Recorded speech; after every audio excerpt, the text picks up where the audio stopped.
example number 4. Same directions as in the previous problem. The big difference here is that this is a word problem. Hopefully, though, this word problem looks familiar to you because we already looked at it in section 6.1.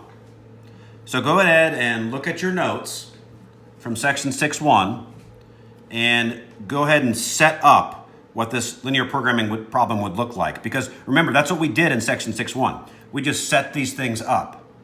Now we're going to take it a step further. And we're actually going to solve this linear programming problem. So go ahead and look at your notes. Section 6.1, find this problem and see how to set it up. All right, so this is how you would set up this linear programming problem based on the given information in the word problem.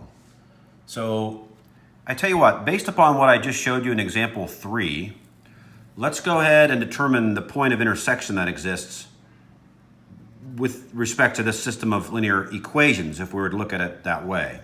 So I'm going to go ahead and put that over here. We have 3x plus 4y equals 1,000.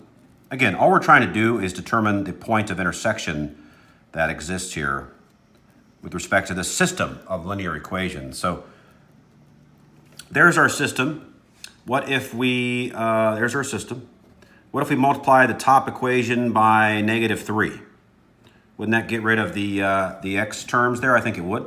So what do we end up with here? We would end up with not -3. Jeez. Again, make sure you don't smoke crack before you work on your mathematics. It's a bad idea. Okay, so -2 would be what we want to use as the scalar multiple here.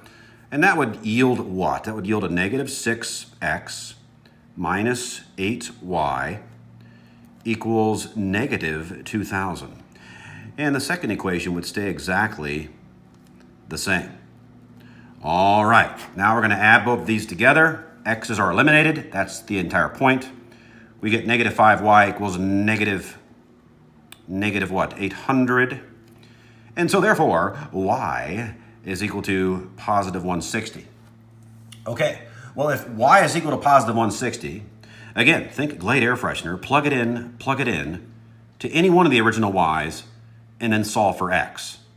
So if you do that correctly, you should get x equaling 120.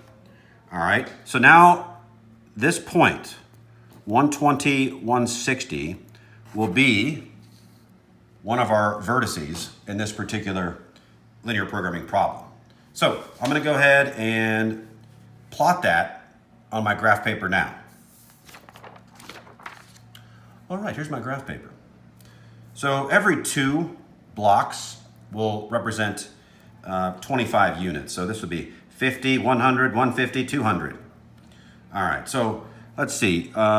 If that's true, then 120 would be where? There's about 125, so 120 would be about right here. And then 160 would be what? This would be 50, 100, 150. This would be 200. So that'd be about right there, okay? So this is probably going to be where our point of intersection is occurring. Now, with that being said, we should also be able to determine our x and y intercepts of both of these equations, just like we've been doing, all right? We just did it in the previous example. We also did it in section 6.1. So again, please review those notes. All right, so with that being said, 3x plus 4y equals 1,000. You would have a y-intercept at 0 to 50, which would be 50, 100, 150, 200, 250. That's 0 to 50 right here. And the x-intercept actually would be 1,000 thirds, which would be over here somewhere, okay? All right, and the other one, 6x plus 3y equals 1,200. The x-intercept would be 200, 0, which would be 50, 100, 150, 200. You can scale your axes any way you want, okay? But I just chose to scale mine the way you're seeing. All right, the y-intercept for the second one, 6x plus 3y equals 1,200, would be 0, 400, which would be up here somewhere. So again, we know that the point of intersection is what? 120, 160. So I'm going to put a dot about right there to represent that point of intersection, which I can't draw. There we go. So it's going to be 120, 160. All right, so now what you would do is what? Well, just like in the previous example, folks, these are both less than, which means you're going to shade below, okay? You're going to shade below the graph, okay? So here's what it looked like.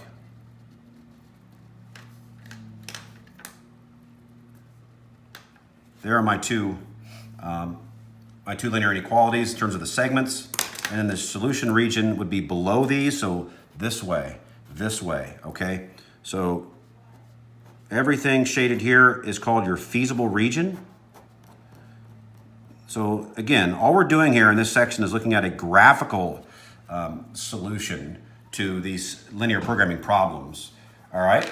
At this point, we're gonna do the same exact thing we've been doing, and that is we're gonna write vertex, and then we're gonna write in our objective model, which for this one is p equals 2x plus 1.5y. All right? Whoa.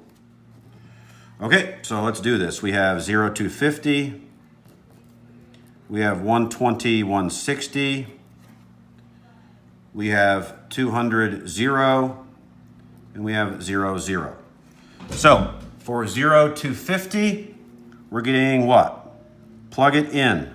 0 goes here, 250 goes here. You get 375. 120, 60.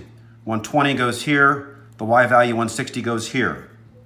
You get 480. 200, 0. 200 goes here. You get 400 plus 0, which is just 400. 0, 0, of course, yields 0. All right, so this is representative of the maximum, correct?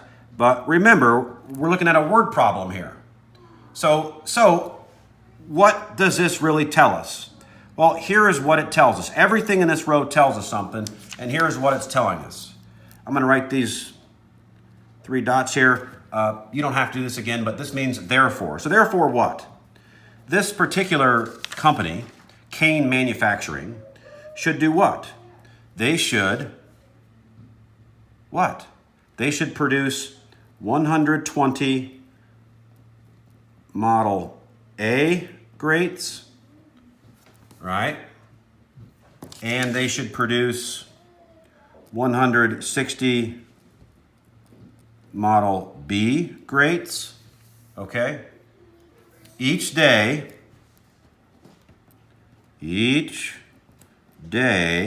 to what? To recognize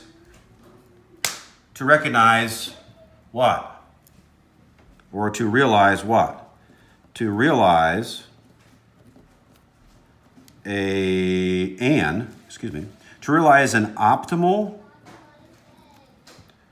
profit of what? Well, that's what this number is. To realize an optimal profit of $480 per day.